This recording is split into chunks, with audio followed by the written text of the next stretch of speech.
ನನ್ನ ಮದುವೆ ಆಗ್ತೀನಿ ಅಂತ ಹೇಳಿ ಇನ್ನೊಬ್ಬಳ ಜೊತೆ ಡೇಟಿಂಗ್ ಮಾಡ್ತಿದ್ದ. ಕಾರುಣ್ಯರಾಮ್ ಸ್ಟೇಟಸ್ಗೋಸ್ಕರ ಹಿಂದೆ ಬಿದ್ದಿದ್ನ ಆ ವ್ಯಕ್ತಿ ಜೀವನದ ಕಹಿ ಅನುಭವವನ್ನ ಬಿಚ್ಚಿಟ್ಟ ಕಾರುಣ್ಯರಾಮ್.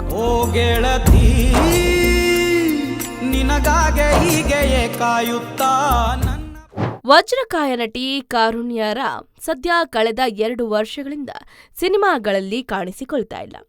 ಈ ಮಧ್ಯೆ ಆಗಾಗ ಕಾರುಣ್ಯರಾಮ್ ಅವರು ಯಾಕಿನ್ನೂ ಮದುವೆ ಆಗಿಲ್ಲ ಅನ್ನೋ ಪ್ರಶ್ನೆ ಅವರ ಅಭಿಮಾನಿಗಳಿಂದ ಎದುರಾಗ್ತಾನೆ ಇರುತ್ತೆ. ಈ ಬಗ್ಗೆ ಕಾರುಣ್ಯರಾಮ್ ಮಾತನಾಡ್ತಾ, ಈ ಹಿಂದೆ ವ್ಯಕ್ತಿಯೊಬ್ಬರು ಕಾರುಣ್ಯರಾಮ್ ಅವರನ್ನ ಮದುವೆ ಆಗ್ತೀನಿ ಅಂತ ಹೇಳಿ ಇನ್ನೊಬ್ಬರ ಜೊತೆಗೆ ರಿಲೇಶನ್ಶಿಪ್ನಲ್ಲಿ ಇದ್ದ ಕೆಟ್ಟ ಅನುಭವವನ್ನ ಹಂಚಿಕೊಂಡಿದ್ದಾರೆ. ಹೌದು, ನಟಿ ಕಾರುಣ್ಯರಾಮ್ ಕಿರುತೆರೆ ಜೊತೆಗೆ ಹಿರುತೆರೆಯಲ್ಲೂ ಖ್ಯಾತಿಯನ್ನ ಪಡೆದಿದ್ದಾರೆ. ಬಿಗ್ ಬಾಸ್ ಕನ್ನಡ ಸೀಸನ್ 4ರ ಸ್ಪರ್ಧಿ ಕೂಡ ಆಗಿದ್ದ ಕಾರುಣ್ಯರಾಮ್ ಸದ್ಯ ಯಾವ ಸಿನಿಮಾಗಳಲ್ಲೂ ಕೂಡ ಕಾಣಿಸಿಕೊಳ್ತಿಲ್ಲ. ಬದಲಿಗೆ ತಮ್ಮದೇ ಆದ ಕೆಲಸ ಬಿಸ್ನೆಸ್ಗಳನ್ನ ಕಾರುಣ್ಯರಾಮ್ ಅವರು ನೋಡ್ಕೊಳ್ತಿದ್ದಾರೆ. ಇದೀಗ ತಮ್ಮ ಜೀವನದ ಕೆಟ್ಟ ಅನುಭವವನ್ನ ಹಂಚಿಕೊಂಡಿದ್ದಾರೆ. ನೇಮು ಫೇಮ್ಗೋಸ್ಕರ ಹಿಂದೆ ಬಿದ್ದಿದ್ದ ಅಂತ ಹೇಳ್ಕೊಂಡಿದ್ದಾರೆ. ಹೌದು, ನಾನು ಕೆಲಸ ಮಾಡ್ತಿದ್ದಾಗ ನನಗೆ ಮದುವೆ ಪ್ರಪೋಸಲ್ ಬಂದಿತ್ತು. ಡೈರೆಕ್ಟ್ ಆಗಿ ಮ್ಯಾರೇಜ್ ಅಂತಾನೆ ಅಪ್ರೋಚ್ ಮಾಡಿದ್ರು. ಮನೆಯಲ್ಲಿ ಇಬ್ಬರ ಜಾತಕವನ್ನ ನೋಡ್ತಾ ಇದ್ರು. ಆದ್ರೆ ನಾನಿನ್ನೂ ಆಗ ಜಾತಕ ಅಥವಾ ಮದುವೆ ಬಗ್ಗೆ ಡಿಸೈಡ್ ಮಾಡಿರೋದಿಲ್ಲ. ಆದ್ರೆ ನೋಡೋಣ ಅಂತ ಮನೆಯಲ್ಲಿ ಹೇಳಿದ್ದೆ. ಆ ವ್ಯಕ್ತಿಗೆ ನನ್ನನ್ನ ಮದುವೆ ಆಗ್ಬೇಕು ಅಂತ ತುಂಬಾ ಇಂಟ್ರೆಸ್ಟ್ ಇತ್ತು.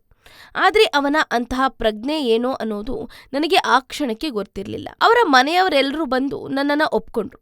ಆದ್ರೆ ಅವನು ಡಬಲ್ ಡೇಟಿಂಗ್ ಮಾಡ್ತಾ ಇರ್ತಾನೆ. ನಾನು ನಟಿ, ಮನೆ ಬ್ಯಾಕ್ಗ್ರೌಂಡ್ ಚೆನ್ನಾಗಿದೆ, ಜೊತೆಗೆ ಮದುವೆ ಆಗಿ ಸೆಟಲ್ ಆಗ್ಬಿಡೋಣ ಅಂತ ಪ್ಲಾನ್ ಮಾಡ್ಕೊಂಡಿದ್ದ ಅಂತ ರಾಜೇಶ್ ಗೌಡ ಯೂಟ್ಯೂಬ್ ಚಾನೆಲ್ಗೆ ನೀಡಿದ ಸಂದರ್ಶನದಲ್ಲಿ ಕಾರುಣ್ಯರಾಮ್ ಹೇಳ್ಕೊಂಡಿದ್ದಾರೆ. ಕೆಲ ಹುಡುಗರಿಂದ ನಂಬಿಕೆ ಕಳೆದುಕೊಂಡಿದ್ದೀನಿ. ಆದ್ರೆ ನನ್ನ ಹಿಂದೆ ಅವನು ಇನ್ನೊಂದು ರಿಲೇಶನ್ಶಿಪ್ನಲ್ಲಿ ಇರ್ತಾನೆ. ಅದು ಜಸ್ಟ್ ಮ್ಯಾರೇಜ್ ಪ್ರಪೋಸಲ್ ಅನ್ನೋ ಕಾರಣಕ್ಕೆ ನಾನು ಸೀರಿಯಸ್ ಆಗಿ ತೆಗೆದುಕೊಂಡಿರಲಿಲ್ಲ. ಪ್ರಪೋಸಲ್ ಬಂದಿದೆ, ಓಕೆ ನೋಡೋಣ ಅಂತ ಅಂದ್ಕೊಂಡಿದ್ದೆ. ನನಗೆ ಅವನ ಬಗ್ಗೆ ಏನೂ ಗೊತ್ತಿರಲಿಲ್ಲ. ಅವರ ಗರ್ಲ್ ಫ್ರೆಂಡ್ ಹೆಸರನ್ನ ಹುಡುಗನ ಹೆಸರಲ್ಲಿ ಸೇವ್ ಮಾಡ್ಕೊಂಡಿದ್ದ. ನನ್ನ ಮುಂದೆ ಬ್ಯಾಕ್ ಟು ಬ್ಯಾಕ್ ಮೆಸೇಜ್ಗಳು ಬಂತು. ಆಗ ಅವರು ಲಾಕ್ ಆದ್ರು. ಹೆಂಗೆಲ್ಲ ಯಾಮಾರಿಸ್ತಾರೆ ಅಂದ್ರೆ ಒಬ್ಬ ವ್ಯಕ್ತಿಯನ್ನ ಹೇಗೆ ನಂಬೋದಕ್ಕೆ ಆಗುತ್ತೆ. ಹಾಗಾಗಿ ನಾನು ಕೆಲ ಹುಡುಗರಿಂದ ನಂಬಿಕೆಯನ್ನ ಕಳ್ಕೊಂಡಿದ್ದೀನಿ ಅಂದಿದ್ದಾರೆ ಕಾರುಣ್ಯರಾಮ್. ಮದುವೆ ಅಥವಾ ಯಾರಾದ್ರೂ ನನ್ನ ಇಷ್ಟಪಡ್ತಿದ್ದಾರೆ ಅಂದ್ರೆ ನಾನು ನೋಡುವ ದೃಷ್ಟಿನೇ ಬೇರೆ. ನಿಜವಾಗ್ಲೂ ನೀವು ಸತ್ಯವಾಗಿದ್ದೀರಾ, ನಿಯತ್ತಾಗಿದ್ದೀರಾ ಅನ್ನೋದೇ ನನ್ನ ತಲೆಯಲ್ಲಿ ಓಡಾಡ್ತಾ ಇರುತ್ತೆ. ಅವನು ನನ್ನ ಹತ್ತಿರ ಸಿಕ್ಕಾಕೊಂಡ ನಂತರ ಅದು ನನ್ನ ಮಾಜಿ ಗೆಳತಿ, ಅವಳು ನನ್ನ ಹಿಂದೆ ಮತ್ತೆ ಮತ್ತೆ ಬರ್ತಾ ಇದ್ಲು, ನಾನು ಮಾತಾಡ್ತಾ ಇದ್ದೆ ಅಷ್ಟೇ ಅಂದಿದ್ರು. ಈ ಘಟನೆ ನಡೆದಾಗ ನನಗೆ 28 ವರ್ಷ ವಯಸ್ಸಾಗಿತ್ತು. ಓಕೆ ಅಂತ ಅವರನ್ನ ಕ್ಷಮಿಸ್ದೆ.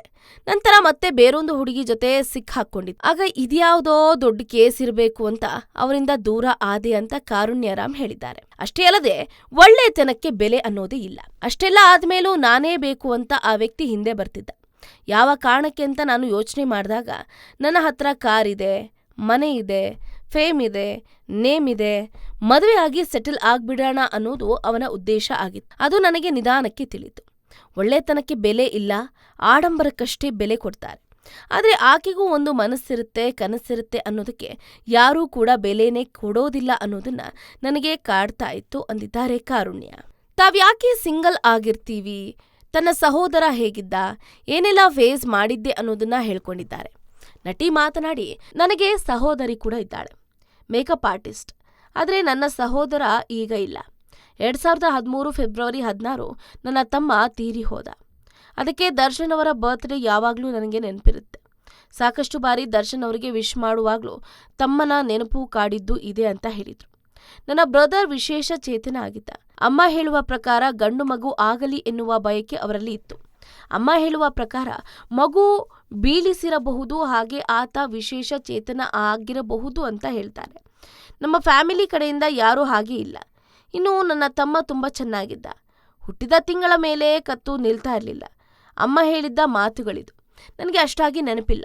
ತುಂಬ ಕಡೆ ಟ್ರೈ ಮಾಡಿದ್ದಾರೆ, ಟ್ರೀಟ್ಮೆಂಟ್ ಕೊಡಿಸಿದ್ದಾರೆ, ಆದರೂ ಕೂಡ ಏನೂ ಪ್ರಯೋಜನ ಆಗಲಿಲ್ಲ.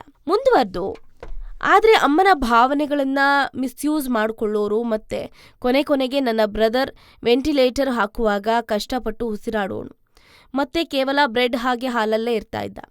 ಬಳಿಕ ಅವನ ಪ್ರಾಣ ಹೋಗೇ ಬಿಡ್ತು. ಆದರೆ ಕೊನೆ ಗಳಿಗೆಯಲ್ಲೂ ಅವನು ಕಣ್ಮುಚ್ಚಲೇ ಇಲ್ಲ.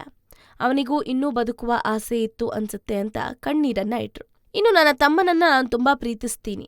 ನನ್ನ ಲೈಫಲ್ಲೇ ಕೆಲವರಿಗೆ ಕಾರುಣ್ಯ ಬೇಕಿತ್ತು, ಆದರೆ ನನ್ನ ತಮ್ಮನನ್ನ ಟಚ್ ಕೂಡ ಮಾಡೋಕ್ಕಾಗ್ತಾ ಇರಲಿಲ್ಲ. ಇನ್ನು ನಾನು ಇವಾಗಲೂ ಸಿಂಗಲ್ ಅಂತ ತುಂಬ ಜನ ಕೇಳ್ತಾರೆ. ನನ್ನ ತುಂಬ ಜನ ಇಷ್ಟ ಪಡ್ತೀನಿ ಅಂತ ಹೇಳಿದ್ದು ಉಂಟು. ಅವಾಗ ಒಂದು ಹುಡುಗ ಕೈ ಕುಯ್ಕೊಂಡು ಗಲಾಟೆ ಮಾಡಿದ್ದೂ ಇದೆ. ಆದರೆ ಆತನಿಗೆ ನಾನು ಬೇಕು, ಆದರೆ ನನ್ನ ಬ್ರದರ್ ಬೇಡವಾಗಿದ್ದ. ಆತ ಮನೆಗೆ ಬಂದಾಗ ಬೊಕ್ಕೆ ಎಲ್ಲ ತಗೊಂಡು ಬಂದ. ಆಗಲೇ ಮನೆಯಲ್ಲಿ ಡೌಟ್ ಬಂದಿತ್ತು. ಆ ಸಮಯದಲ್ಲಿ ಆತ ಬ್ರದರ್ನ ಅನಾಥಾಶ್ರಮಕ್ಕೆ ಹಾಕೋಣ ಅನ್ನೋನು. ನನ್ನ ಇಷ್ಟಪಡೋನು ನನ್ನ ತಮ್ಮನನ್ನ ಮಾತಾಡಿಸೋದಕ್ಕೆ ಕಷ್ಟಪಡ್ತಿದ್ದ. ಆತನ ವರ್ತನೆ ನನಗೆ ನಾಟಕ ಅನ್ನಿಸ್ತಾ ಇತ್ತು. ಮುಂದುವರೆದು ಅವರನ್ನ ನಾನು ದೂರ ಮಾಡಿದೆ. ಆನಂತರ ಆ ವ್ಯಕ್ತಿ ನನ್ನ ಬಗ್ಗೆ ಕೆಟ್ಟದಾಗಿ ಮಾತಾಡೋದಕ್ಕೆ ಶುರು ಮಾಡಿದ್ದ. ನೀವೆಷ್ಟೇ ಕೆಟ್ಟವರಾಗಿದ್ರೂ ನಿಮ್ಮನ್ನ ನಾವು ಸ್ವೀಕರಿಸಿದ್ರೆ ಒಳ್ಳೆಯವರು, ನಿಮ್ಮನ್ನ ರಿಜೆಕ್ಟ್ ಮಾಡಿದ್ರೆ ನಾವು ಕೆಟ್ಟವರು ಅಂತ ಪ್ರಪಂಚದ ಕಣ್ಣಿಗೆ ತೋರಿಸೋದಕ್ಕೆ ಹೋಗ್ತಾರೆ ಅಂತ ನಟಿ ಕಾರುಣ್ಯರಾಮ್ ಬೇಸರವನ್ನ ಹೊರಹಾಕಿದ್ದಾರೆ. ಇನ್ನು ಅವರ ತಾಯಿ ಕೂಡ ಆಕೆ ಸಿನಿಮಾ ಇಂಡಸ್ಟ್ರಿಯಲ್ಲಿ ಇದ್ದಾಳೆ. ಬ್ರದರ್ ಹೀಗೆ ಇದ್ದಾನೆ, ಅವಳನ್ನ ಮದುವೆ ಆಗ್ಲೇಬೇಕಾ ಅಂತ ಕೇಳೋರು. ಆ ಥರ ಎಲ್ಲ ಸನ್ನಿವೇಶಗಳು ನಡೆದು ಹೋಗಿತ್ತು. ಬಳಿಕ ಅವರ ಫ್ಯಾಮಿಲಿ ನಡೆದುಕೊಂಡು ಹೋದ ರೀತಿ ನನಗೆ ಇಷ್ಟ ಆಗಲಿಲ್ಲ, ಅಲ್ಲಿಗೆ ಅದನ್ನ ಬಿಟ್ಬಿಟ್ಟೆ ಅಂತ ಹೇಳ್ಕೊಂಡಿದ್ದಾರೆ. ಇನ್ನು ಮುಂದುವರೆದು ನಾನು ಕೆಲಸ ಮಾಡ್ತಿದ್ದಾಗ ನನಗೆ ಮದುವೆ ಪ್ರಪೋಸಲ್ ಬಂದಿತ್ತು. ಆದರೆ ಅವನು ಡಬಲ್ ಡೇಟಿಂಗ್ ಮಾಡ್ತಿರ್ತಾನೆ. ನಾನು ನಟಿ, ಮನೆ ಬ್ಯಾಕ್ಗ್ರೌಂಡ್ ಚೆನ್ನಾಗಿದೆ, ಜೊತೆಗೆ ಮದುವೆ ಆಗಿ ಸೆಟಲ್ ಆಗ್ಬಿಡೋಣ ಅಂತ ಪ್ಲಾನ್ ಮಾಡ್ಕೊಂಡಿದ್ದ ಹುಡುಗನನ್ನ ನೆನೆದು ಕಣ್ಣೀರನ್ನ ಹಾಕಿದ್ದಾರೆ. ಒಟ್ಟಾರೆಯಾಗಿ ಮದುವೆ ಪ್ರೀತಿ ಅಂದ್ರೇನೆ ಜಿಗುಪ್ಸೆ ಅನ್ನೋ ರೀತಿಯಲ್ಲಿ ನಟಿ ಕಾರುಣ್ಯರಾಮ್ ಅವರ ಜೀವನದಲ್ಲಿ ಏಳು ಬೀಳನ್ನ ಕಂಡಿದ್ದಾರೆ.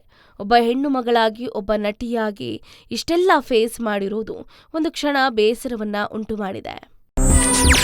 ಹೆಚ್ಚಿನ ಸುದ್ದಿಗಳಿಗಾಗಿ ನಮ್ಮ ಚಾನೆಲ್ನ ಸಬ್ಸ್ಕ್ರೈಬ್ ಮಾಡಿ,